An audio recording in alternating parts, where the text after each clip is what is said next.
কি এবার পাহাড়, সমুদ্র না জঙ্গল? ঘোরার মজা দ্বিগুণ হবে যদি থাকে মুখরোচক, আপনাদের সব সময় সফরসঙ্গী।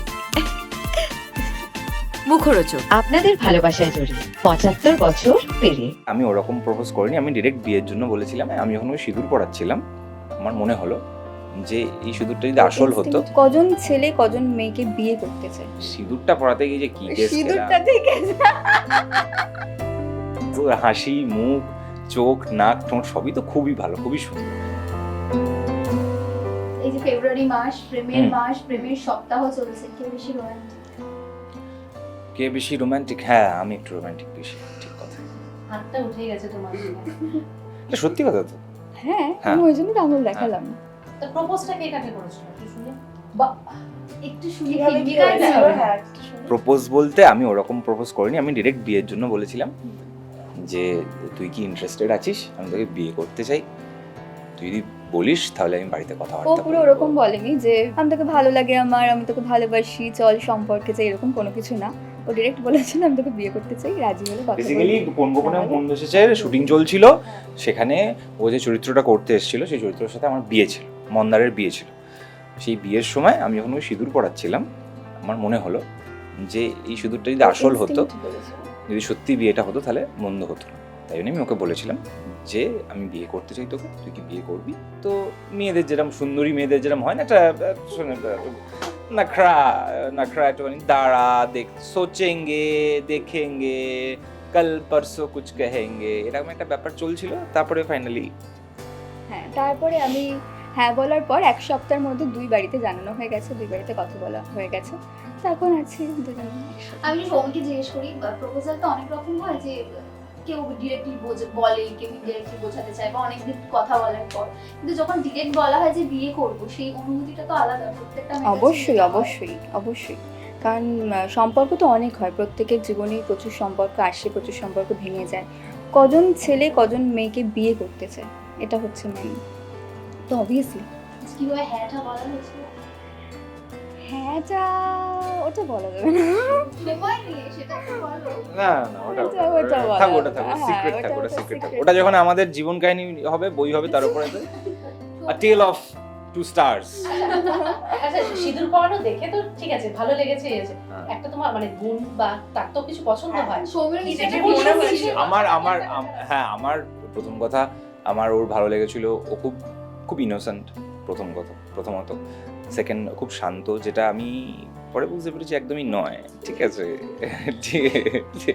অফকোর্স হাসি, মুখ, চোখ, নাক, ঠোঁট সবই তো খুবই ভালো, খুবই সুন্দর, আর বাদ বাকি বলার কিছু নেই। কিন্তু যেটা অ্যাকচুয়ালি আমার ভালো লেগেছিল যে ও আমার হালটা ধরতে পারে, এটাই।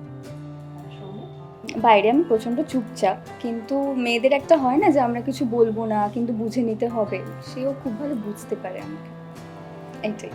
ওই জন্য আমার আরো বেশি ভালো লাগে। সৌমির নিশ্চয়ই একটা ফিলিংস ছিলই দীপুর উপর।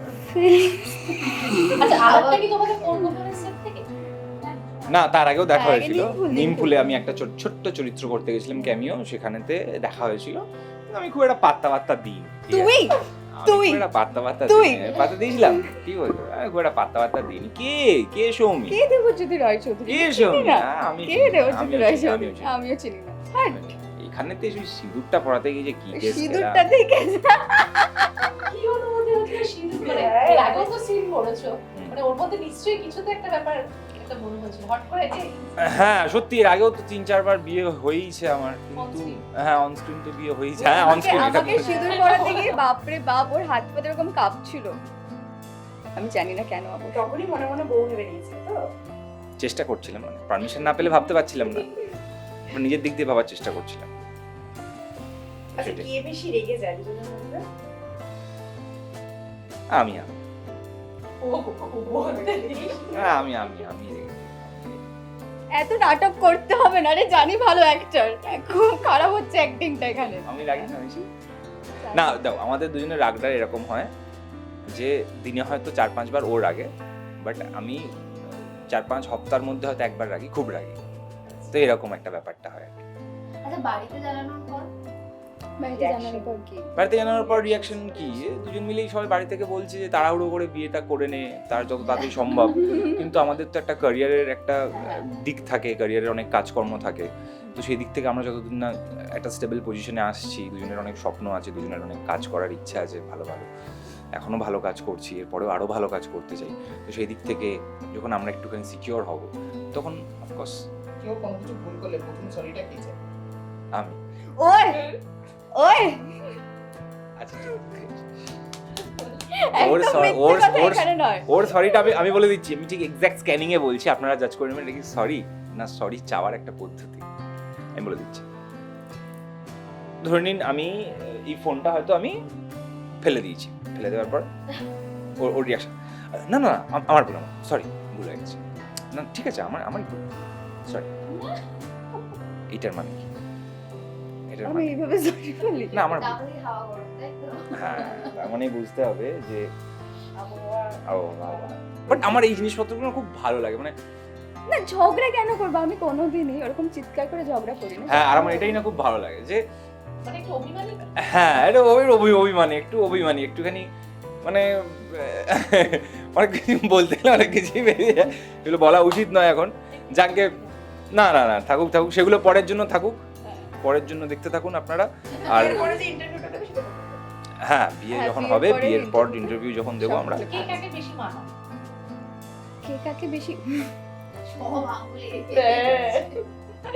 মানে বুঝতেই পারছেন কে বেশি ভালোবাসে, এটাও ক্লিয়ার হয়ে যাচ্ছে আপনাদের কাছে। এমনি কিন্তু দীপক প্রচুর প্রেমিক মানুষ, হ্যাঁ অনস্ক্রিন যে বিকাশের ভালোবাসার জুটিটা কিন্তু দর্শকদের মন ছুঁয়ে গেছে। হ্যাঁ, আমাদের তো কাজই হচ্ছে গিয়ে প্রেমিক প্রেম করা। মানুষ হ্যাঁ পুরো। প্রেমিক মানুষ।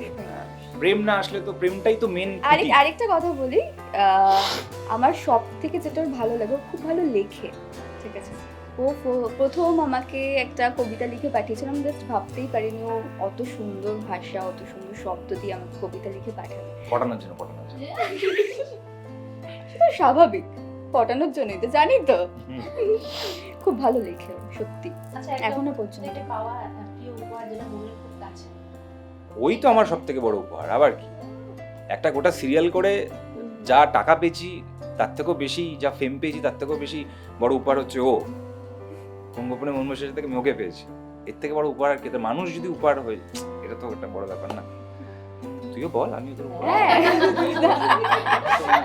কাট করে দিও তো।